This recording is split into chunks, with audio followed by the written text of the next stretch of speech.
cher Henri, merci pour cette introduction. J'étais surpris que vous sachiez autant sur moi, parce que très peu de gens savent tout autant.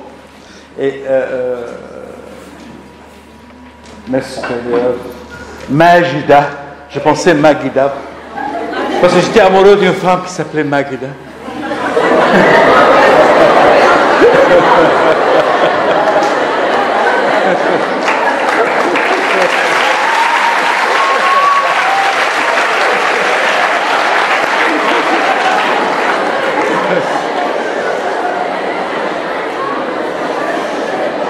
Wow, ça faisait si longtemps que je n'ai pas parlé à un groupe de jeunes, car j'ai enseigné pendant que je faisais mon droit. Pour moi, c'est très important de ne pas compter sur mes parents pour financer mes aventures et pour financer mes études en tant que jeune homme. Donc, j'ai enseigné dans plusieurs écoles. J'ai parlé à des jeunes comme vous, mais ça fait une éternité. Depuis je n'ai jamais parlé à une audience aussi jeune, dynamique, sportive, excitée, tout. Donc je suis très heureux de vous avoir.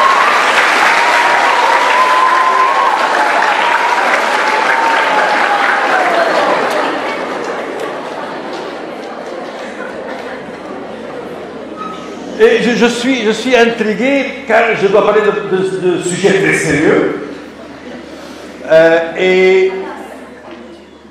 Et j'ai peur d'être ou trop pédant ou trop philosophe. Bon. Donc, si vous vous ennuyez, dites-le moi. Si vous ne comprenez pas ce que je dis, n'hésitez pas à faire un signe. Calme.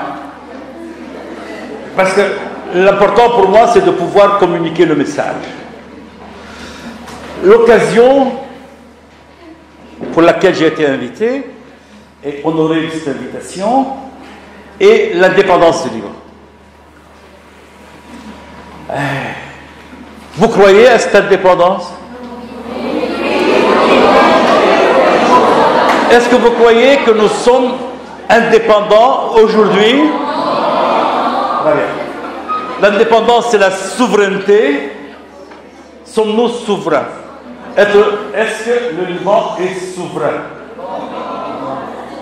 Nous avons vécu depuis la création de l'État du Grand Liban sous mandat. Heureusement, on avait un mandat français civilisé, et puis nous avons eu affaire à tout genre de mandats beaucoup moins civilisés. Des mandats qui avaient comme intention de prendre le Liban à ce que est le Liban, un lieu où se rencontrent les cultures, où l'osmose des cultures, et quand je parle de culture, je ne parle pas seulement de religion et des valeurs religieuses, je parle également des cultures linguistiques, des cultures scientifiques, de regard sur l'homme, sur ses valeurs.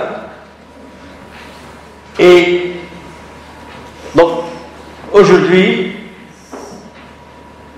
l'essentiel de mon discours est que c'est à votre génération de conquérir l'indépendance, qui est souveraineté, liberté au singulier et liberté au pluriel, les libertés politiques, les libertés démocratiques, les libertés économiques, les libertés d'expression, les libertés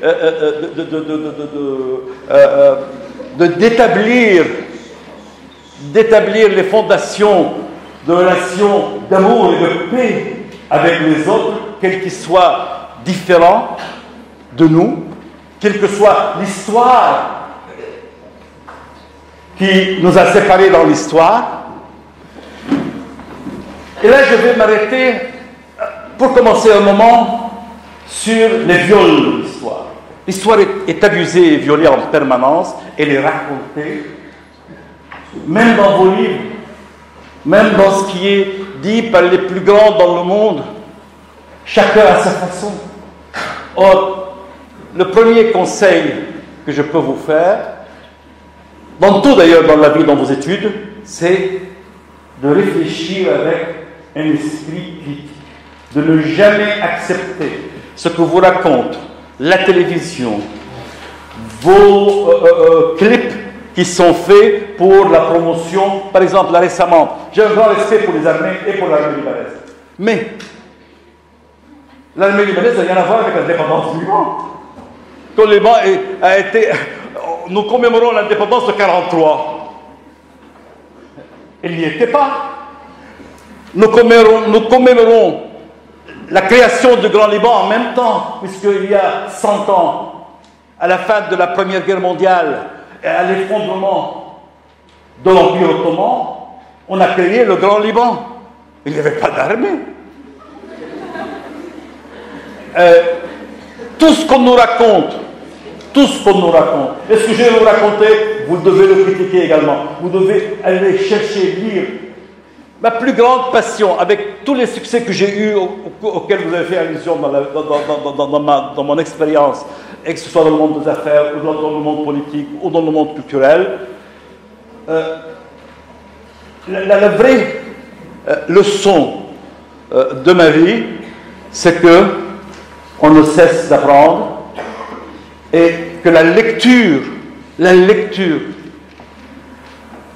elle est non seulement instruisante, plus importante, parce que on ne retient rien, on ne se souvient de rien, on ne se souvient pas de grand-chose. Les belles phrases que nous allons lire dans de très beaux livres, que ce soit un philosophe empereur Marc Aurèle, ou dans un livre de Georges Clemenceau, ou dans un livre d'un philosophe moderne ou de notre, ou d'un penseur politique ou de notre, nous allons retenir quoi? Rien. Même une phrase, si nous ne la commémorons pas, nous ne pouvons pas le retenir et nous pouvons l'oublier. Ce que la lecture nous apporte, c'est l'opportunité de réfléchir avec ceux qui nous présentent une analyse ou une idée. Et cet exercice de la réflexion, cet exercice critique de la réflexion, c'est ce que nous apprenons à travers toute notre d'abord période estudiantine, que nous soyons à l'école primaire ou à l'université ou à l'agrégation, mais aussi dans la vie. Donc, nous ne connaissons rien, et la curiosité de connaître en permanence et de reposer des questions, de se demander en permanence, de se reposer en question soi-même, ne pas avoir une seule idée donnée qui n'est pas critiquée par nous-mêmes, et repenser à travers le temps. Que de choses auxquelles j'ai cru à l'âge de 18 ans, ou de 28 ans, ou de 38 ans, ou plus tard, aujourd'hui je les repense autrement. Et parfois, contrairement à ce que je les ai pensés dans le passé. Il n'y a que les brutes, que les stupides qui peuvent penser que les idées données sont des idées définitives. Rien n'est définitif.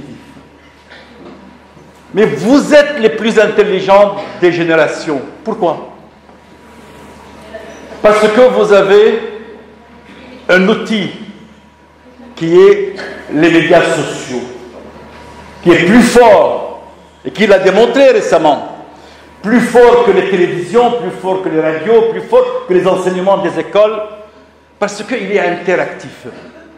Et dès lors qu'il est interactif, il vous permet bien sûr de vous égarer, comme il vous permet également de vous exprimer. Et progressivement, cette expression et cette conviction que vous développez devient un moyen de pression plus important que n'importe quel parti politique ou organisation politique. Hier et aujourd'hui, mais hier il y avait en France, pour objecter contre l'augmentation de la taxe sur l'essence, qui est une décision en soi que je juge très bonne, prise par le président Macron, parce qu'il est obligé de baisser d'autres taxes pour encourager l'investissement, et que c'est une taxe qui est environnementale, c'est-à-dire qui décourage l'utilisation abusive des voitures comme c'est le cas au Liban. Donc, mais les partis n'y sont pour rien. La manifestation était réussie, elle a couvert toute la France, elle est super médiatisée parce que les médias suivent, mais en fait, il a suffi de poster sur les social media des endroits de rencontre avec une veste jaune. C'était la révolte des vestes jaunes. Qu'on le veuille ou pas, cela a déstabilisé le gouvernement, cela a dépassé les partis politiques, ils sont dépassés par l'événement.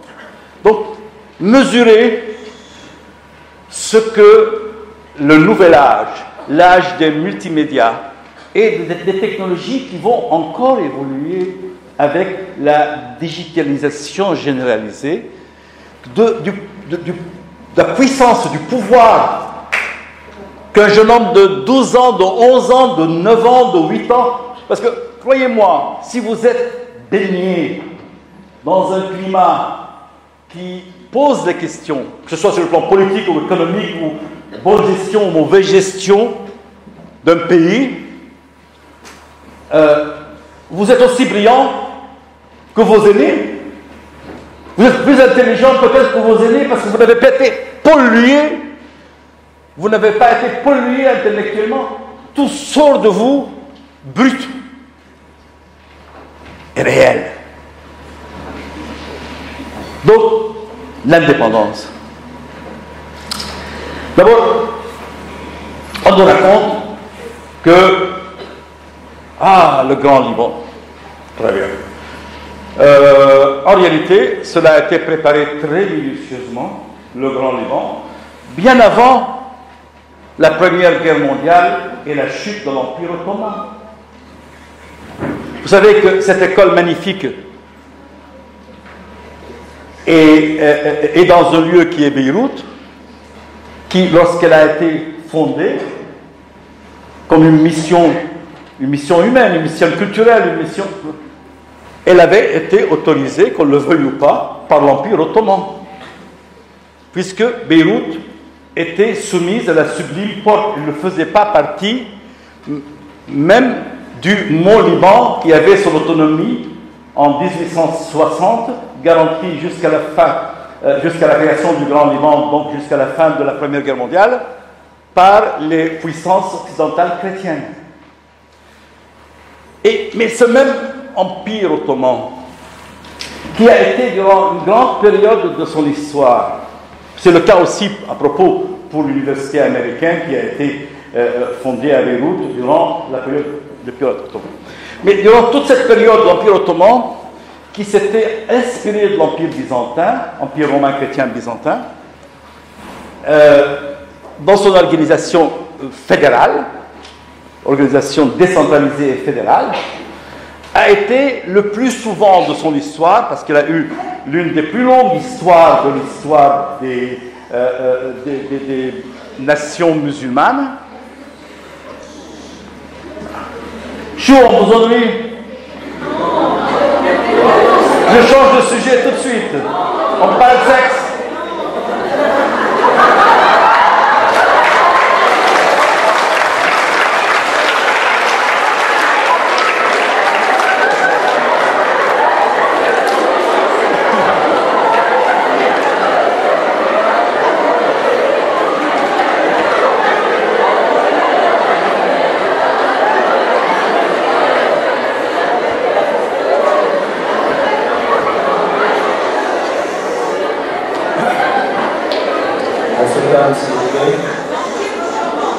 Dans l'Empire ottoman, il a eu des périodes de grande tolérance, mais du temps de Louis XIV, par exemple, alors que la France, grande puissance européenne, avait toujours une relation très privilégiée et très proche de l'Empire ottoman, car elle craignait l'Empire austro-hongrois et germanique, donc les luttes internes européennes.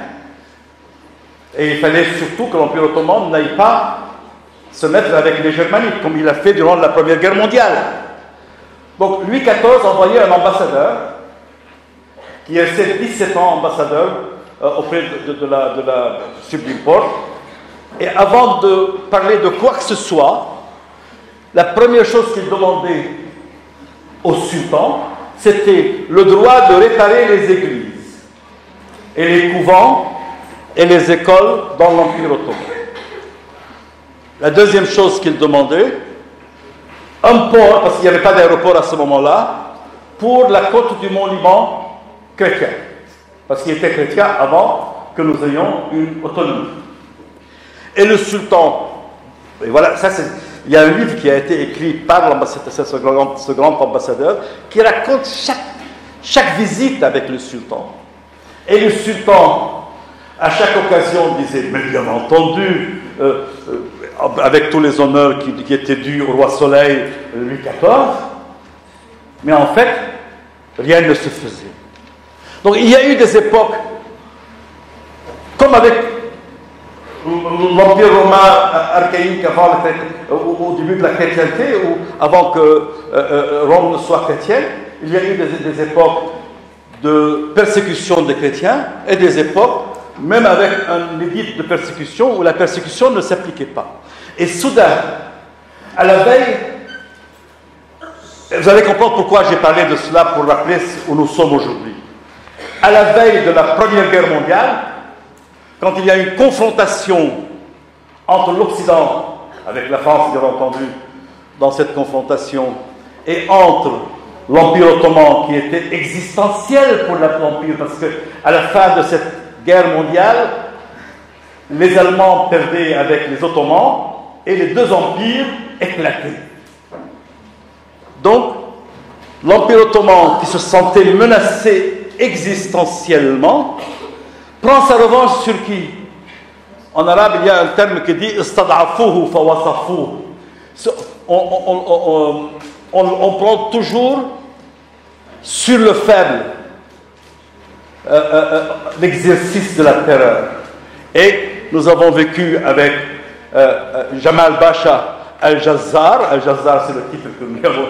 Il était le gouverneur ottoman. Nous avons eu la famine. Nous avons été bloqués de tous les côtés. Il y a eu un blocus de tout le Mont Liban.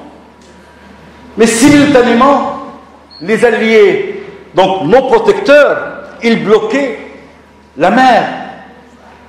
Et le tiers de la population du Liban, que nous connaissons aujourd'hui, est morte de faim. Et la faim, et ce qui a suivi, il y a eu, bien sûr, le bon Dieu s'y est mis, hein, vous n'avez pas prié suffisamment.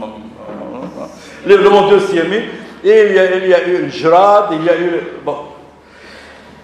Donc, pourquoi je parle de ceci?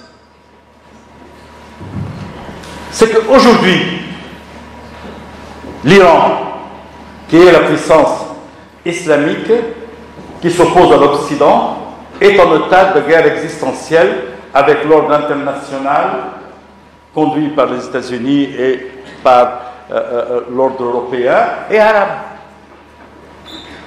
Ou du moins la majorité du monde arabo-musulman est dans le clan du international.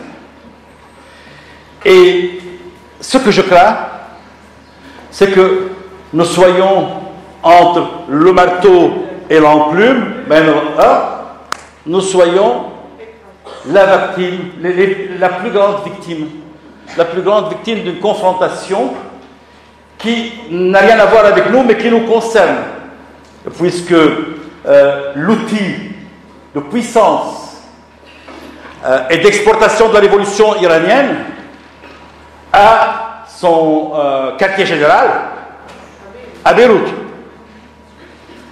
Et en particulier dans une banlieue qui était chrétienne et qui a été déchristianisée par la révolution palestinienne et l'accord du Caire, et qui a achevé d'être déchristianisée par les mandats qui ont suivi, le mandat syrien et le mandat iranien via le Hezbollah.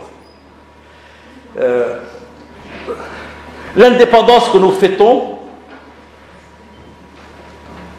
dans l'actualité aujourd'hui est un malheur. Elle est un malheur. Même la création du Grand Liban. Je vais revenir un peu là-dessus, parce que c'est une question constitutionnelle et d'architecture. Vous avez mentionné l'architecture. L'indépendance que nous fêtons,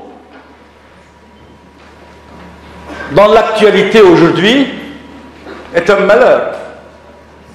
Elle est un malheur. Même la création du Grand Liban. Je vais revenir un peu là-dessus, parce que c'est une question constitutionnelle et d'architecture. Vous avez mentionné l'architecture. Comment on fait l'architecture d'un immeuble, comment on fait l'architecture d'un landscape, d'un territoire. L'architecture, si elle n'est pas bien faite, elle peut faire très belle impression, mais elle peut, s'il n'y a pas structural engineering, de l'ingénierie structurelle, elle peut s'effondrer. Dans cette architecture du Liban, voilà, le Liban avait souffert de la famine. Le patriarche maronite qui conduisait la délégation pour négocier avec Georges Clemenceau, le tigre, le père de la victoire, au lendemain de la guerre, de la Première Guerre mondiale, Georges Clemenceau avait beaucoup de chats à fouetter. Il préparait la paix, il avait gagné la guerre, et il répétait en permanence, de plusieurs façons, dans ses écrits, dans ses discours, il répétait comme c'était facile de gagner la guerre en comparaison avec gagner la paix. Donc son souci était de gagner la paix en Europe, de faire une paix qui serait viable.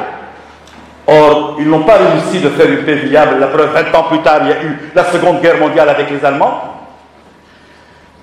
Et dans toutes ces responsabilités épuisantes, entre 1918 et 1919, en 1919, la conférence de la paix s'est tenue.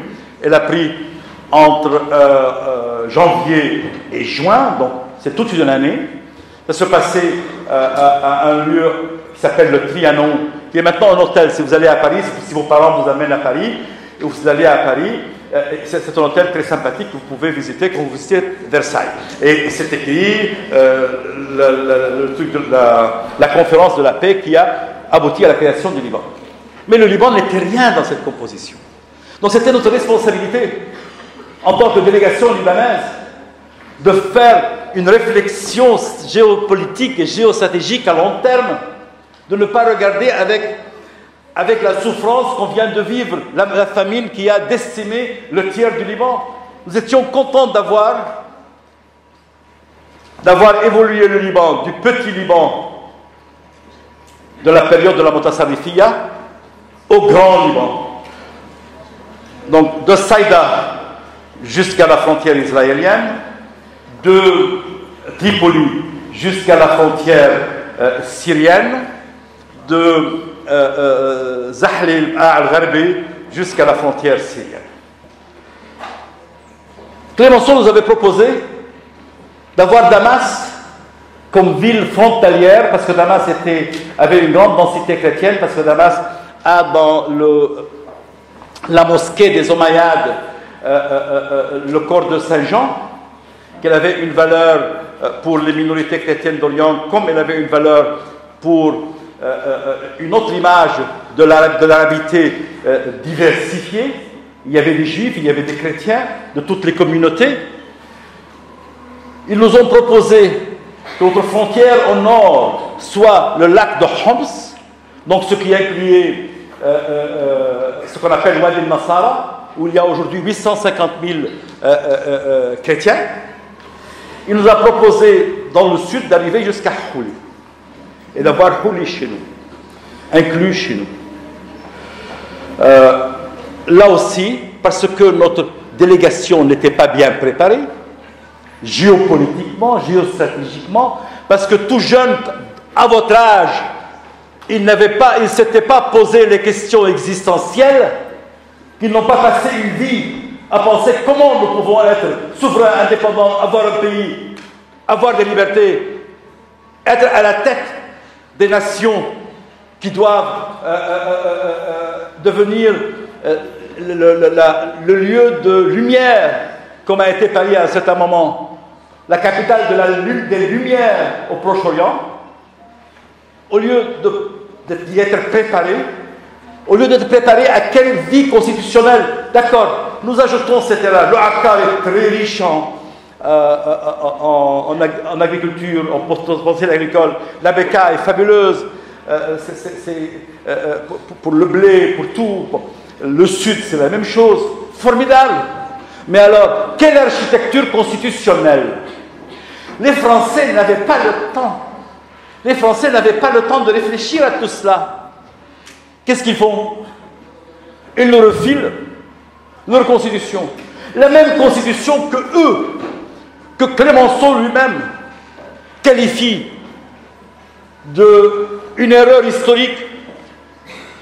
Le régime des partis, mais dans un pays qui est composé de plusieurs communautés, les partis deviennent les communautés. Donc, c'est un projet de guerre permanente, de conflit permanent, de guerre civile permanente. Personne n'a songé une seconde à prendre un autre modèle. Et c'est notre faute, parce que nous lui avons demandé à Clémenceau, nous lui avons demandé aux Français. Ils n'avaient aucun problème, parce qu'ils connaissent l'histoire de la Suisse. 170 ans de guerre civile. Un pays avec plusieurs langues, plusieurs communautés, où toujours la région italienne était influencée par la position italienne, la française influencée, les Allemandes par les Allemands, etc. Donc, tout à fait le cas du Liban. Ils ont finalement réussi quoi? Ils ont réussi la paix grâce à quoi? Ils ont fait une fédération régionale. Donc, les régions, les muhafaza, celles qui existaient déjà à Qa'em Makamiyatain au Liban, on y aurait ajouté les... Parce qu'avant 60, on avait les Qa'em Makamiyatain. On a rajouté Beyrouth et 4 autres régions, très bien. On donne à chaque muhafaza, on peut même les subdiviser si on le souhaite, et c'est des muhafazat qui sont unis fédéralement, et ainsi, chacune, comme les États aux États-Unis, comme les États en Inde, comme dans la plupart des pays du monde, en Malaisie, la plupart des pays du monde, en Chine, partout, même quand il y a une puissance centrale, on parle de la fédération russe, on ne parle pas d'une pyramide russe.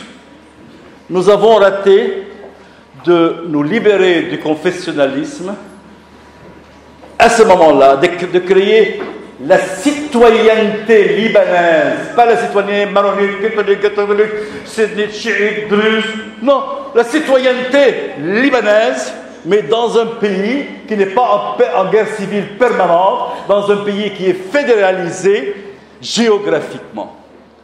Donc, cette indépendance-là, ce changement-là, cette correction historique à faire, c'est mon défi, mais c'est aussi votre défi, parce que je suis certain que ce combat prendra des générations et que votre génération est responsable.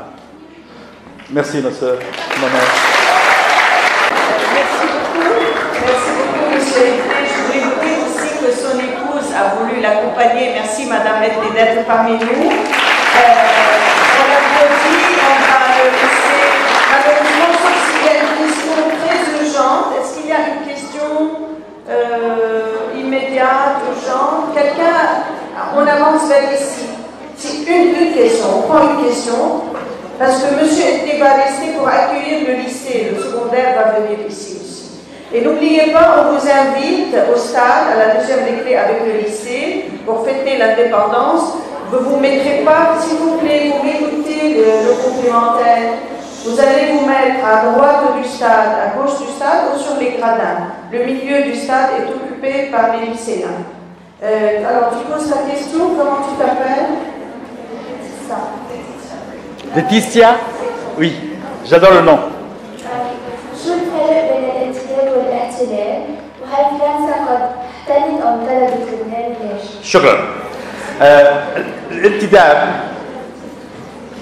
le mandat, c'est la traduction en français. L'intidab, c'est la Société des Nations qui était la maman des Nations Unies, qui a délégué la France et la Grande-Bretagne dans d'autres endroits, d'autres pays comme l'Italie pour la Libye ou ailleurs, pour que, après la chute de l'Empire ottoman, ils aident ces nouveaux États créés à s'organiser et à avoir une armée, un État, une administration. Donc c'était certainement pas une occupation. C'était un mandat. انتدب فرنسا كأمم متحدة عصبة الأمم في حينه انتدب فرنسا لبناء لبنان، لبناء سوريا. وفي سوريا كانت أقامت 4 دول عصبة الأمم. La Société des Nations qui s'appelait عصبة الأمم كانت أقامت 4 دول: الدولة الدرزية، دولة الشام بعد ما رفضنا نحن الشام، دولة حلب، والدولة العلوية. بيت اللاذقية سلجوق. عظيم. فيما بعد، لأنه فرنسا ما عندها الإمكانيات المادية بعد الحرب، لأنه من خربان الحرب تخرب الدول اللي بتحارب، بالنهاية بالحروب كل الناس بتخسر. فرنسا بعد الحرب ما عندها الإمكانية أنها تعمل 4 دول في سوريا، أجبرتهم أن يتحدوا. كل شيء بتسمعه غير هيك كذب، لأنه كل المستندات موجودة في فرنسا. فأجبروهم على الاتحاد. أولا أقمعوا حلب، دولة حلب ودولة الشام، بعد صراع كبير اتفقوا على فيدرالية، ثم انضمت الدولة العلوية والدولة الدرزية. وكانت كارثة على سوريا. لذلك اليوم سوريا متفجرة وبحالة حرب أهلية. لست أدري إن هي ستنتهي في التقسيم كما المعلومات متوفرة لدي، أم ستنتهي بشكل آخر.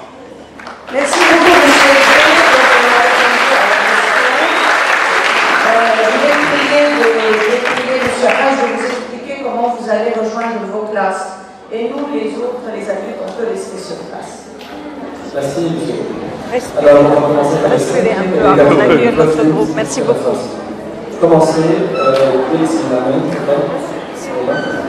Ensuite, on va respirer de même de ce côté-là.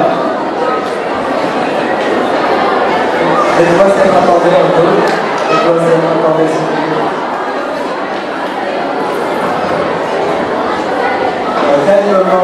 Calmement. On rejoint nos classes, on se prépare pour la célébration de la 2e année. Merci.